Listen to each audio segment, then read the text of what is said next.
사회운동은 어떻게 변화하고 있을까? 과거에 비해 다원화되고 복잡해진 오늘날에는 새로운 쟁점을 제기하는 사회운동이 다양하게 전개되고 있다. 기존의 사회운동은 주로 경제적 불평등이나 노동 문제 해결을 목적으로 하는 경우가 많았다. 그러나 물질주의적 삶에 대한 반성과 대안적 삶의 추구, 자율성 및 다양성에 대한 존중, 과학기술의 부작용에 대한 반성 등으로 시민들의 인식 전환이 이루어지면서 새로운 형태의 사회운동이 등장하고 있다.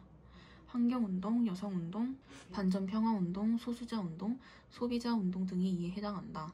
새롭게 등장한 여러 형태의 사회운동들은 시민들의 다양한 요구를 충족하고 대안적인 가치를 제시한다는 점에서 의의가 있다.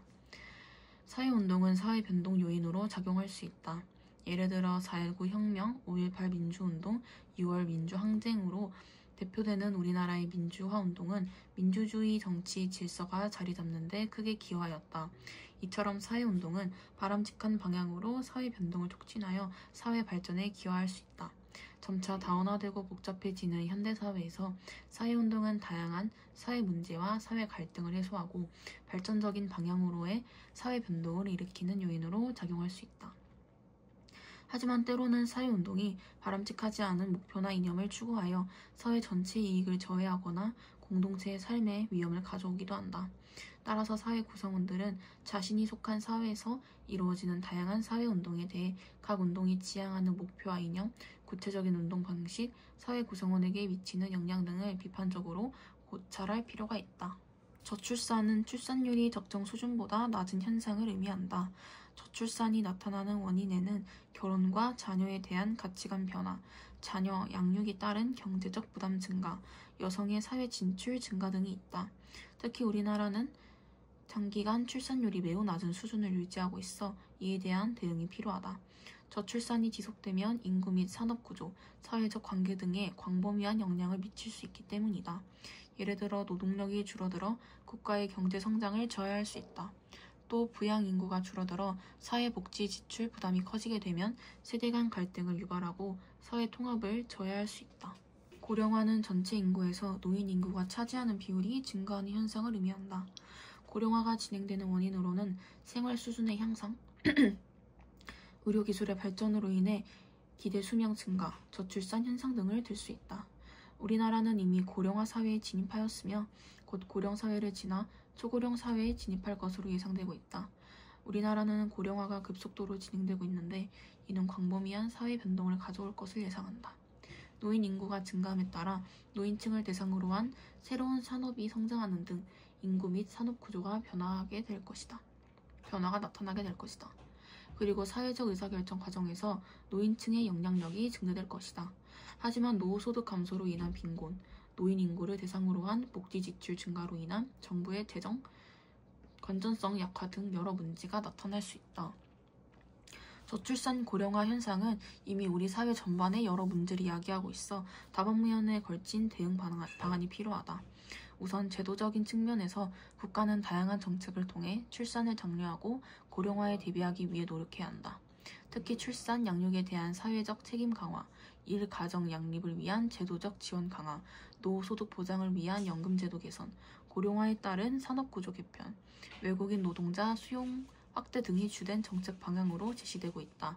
개인적인 측면에서도 출산과 양육을 중요하게 여기며 육아에 대한 책임이 남성과 여성 모두에게 있음을 인식할 필요가 있다. 그리고 젊은 시절부터 고령화된 미래 사회의 삶을 대비하는 대책을 마련하는 등의 노력이 필요하다.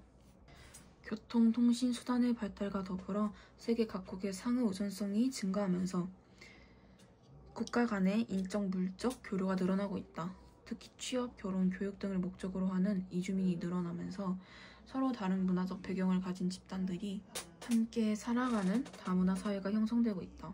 우리나라 역시 세계 여러 국가에서 온 이주민이 늘어나면서 사회, 문화, 정치, 경제 등 사회 전반에서 다문화적 변화가 나타나고 있다. 다문화적 변화로 여러 문화가 한 사회 속에 공존하게 되면 문화 다양성이 증가할 수 있다. 그리고 여러 문화가 상호작용하는 과정에서 다문화 사회에 적합한 새로운 문화가 출현하는 등 문화 발전이 촉진될 수 있다. 하지만 서로 다른 문화를 가진 개인 혹은 집단 간의 대립과 사회 혼란이 발생할 수도 있다. 따라서 다문화적 변화로 나타날 문제점을 예상하고 효과적인 대응 방안을 마련하는 것이 과제로 대두되고 있다. 다문화적 변화로 나타날 수 있는 여러 문제에 대응하기 위해서는 사회적인 측면과 개인적인 측면에서 다양한 방안을 마련할 필요가 있다. 우선 사회적인 측면에서 사회 구성원들이 인종, 민족, 문화 등의 차이를 이유로 차별을 당하지 않고 각자의 능력을 충분히 발휘할 수 있도록 법과 제도를 정비해야 한다. 이를 통해 이주민들이 직장, 학교 등 사회 각 영역에서 자신의 권리를 보호받는 동시에 의무를 수행할 수 있는 여건을 조성해야 한다. 그리고 우리 사회 속에 진행되고 있는 다문화적 변화를 이해하고 수용할 수 있도록 사회 구성원 전체를 대상으로 다양한 다문화 교육 기회를 제공해야 한다. 개인적인 측면에서는 사회 구성원 각자가 서로의 문화적 차이를 인정해야 하고 문화 다양성을 존중하기 위해 문화 상대주의적 관점을 가져야 하며 개방적인 태도를 갖추어야 한다. 또 다문화적 변화의 흐름을 거부하거나 불편해하기보다는 자연스러운 것으로 인식하고 소수자 집단에 대한 편견이나 차별을 비판적으로 성찰할 필요가 있다. 세계화란 국가 간의 인적, 물적 교류가 확대되면서 국가 간 상호 의존성이 커지고 지구촌 전체가 단일한 체계로 통합되는 현상을 의미한다. 세계 각국으로 상품, 노동력, 자본 등이 자유롭게 이동하면서 전 세계가 단일한 시장으로 통합되고 있다. 또 정치, 사회문화, 환경 등 여러 부분에서도 지구촌 전체가 하나의 공동체로 변화해가고 있다. 세계화의 요인은 다양하다. 첫째, 교통, 통신 기술의 발달로 인해 국가 간 교류와 소통이 활성화되었다. 둘째, 기업들이 경제 활동의 범위를 세계 시장으로 넓힘에 따라 상품, 자본, 노동의 국가 간 이동이 늘어났다. 셋째, 냉전 체제가 종식된 이후 국가 간 교류의 범위가 확대되었다. 이와 같은 요인들이 복합적으로 작용하여 국경이라는 장벽을 뛰어넘어 세계가 하나로 연결되고 있다. 사회문화적 측면에서 세계화는 세계 여러 지역의 생활 양식이 널리 확산되는 양상으로 나타난다. 특히 영화, 음악, 뉴스 등이 정보통신 매체를 통해 전 세계에 빠르게 전달되면서 세계인이 특정 문화를 공유하는 경우가 많아지고 있다. 이 과정에서 소수 민족의 언어가 소멸되는 등 문화 다양성이 약화되고 있다. 전 세계의 문화가 획일화될 수 있다는 비판을 받기도 한다.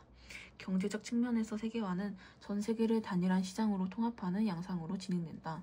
국가 간의 거래를 가로막는 다양한 장벽들이 철폐되고 상품, 노동, 자본 등이 자유롭게 이동하며 다국적 기업의 활동이 늘어나면서 국가 간의 교역이 증가하고 있다. 이 과정에서 국가 간의 빈부격차를 심화한다는 비판이 제기되기도 한다. 정치적 측면에서는 세계화는 외교, 안보, 환경, 테러 등과 같은 지구촌 문제에 공동으로 대응하는 양상으로 진행된다. 이를 위해 다양한 국제기구와 다자간 협의체를 중심으로 공통의 규범을 마련하고 있다. 이 과정에서 민주주의나 인권 등의 가치가 확산되기도 한다. 하지만 여전히 일부 강대국들이 국제사회의 중요한 결정을 좌우하여 약소국의 자율성을 침해한다는 비판을 받기도 한다. 세계화의 진행에 따라 여러 가지 문제점이 드러나면서 반세계화 운동이 나타나기도 하고 대처 방안을 찾아서 문제를 해결하려는 노력이 이루어지기도 한다. 따라서 우리 사회도 세계화로 인한 문제를 파악하고 적절하게 대처하는 방안을 마련할 필요가 있다. 우선 세계화 과정에서 문화 정체성이 약화되거나 서로 다른 문화 간의 충돌이나 갈등이 발생할 수 있음을 인식해야 한다. 이러한 문제를 방지하고 다양한 문화가 공존하기 위해서는 공동체 의식과 인류애를 바탕으로 서로의 문화를 존중하는 태도와 인식을 함양해야 한다. 다음으로 세계화로 인해 빈곤, 불평등의 문제가 심화할 수 있음에 주목해야 한다. 이를 해결하기 위해서는 특정 국가와 지역의 관심에 머무르지 않고 인류 전체의 관심에서 세계 시민의식을 고려한 대응 방안을 마련할 필요가 있다. 세계화는 거스르기 힘든 전 지구적 변화이다. 따라서 세계화를 통해 인류가 함께 더 나은 삶을 누릴 수 있도록 세계화에 대한 끊임없는 성찰과 노력이 요구된다. 정보화란 지식과 정보가 사회활동 전반에서 차지하는 비중이 커지는 현상을 의미한다. 정보화가 가속함에 따라 지식과 정보가 부가가치를 창출하는 중요한 원천으로 자리 잡게 되고 정보 관련 산업이 성장하며 정보를 생산하는 인간의 지적 능력을 중요하게 여기는 정보사회가 등장하게 된다.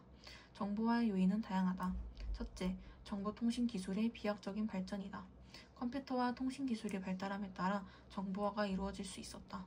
둘째, 지식과 정보에 대한 사회 구성원의 인식 전환이다.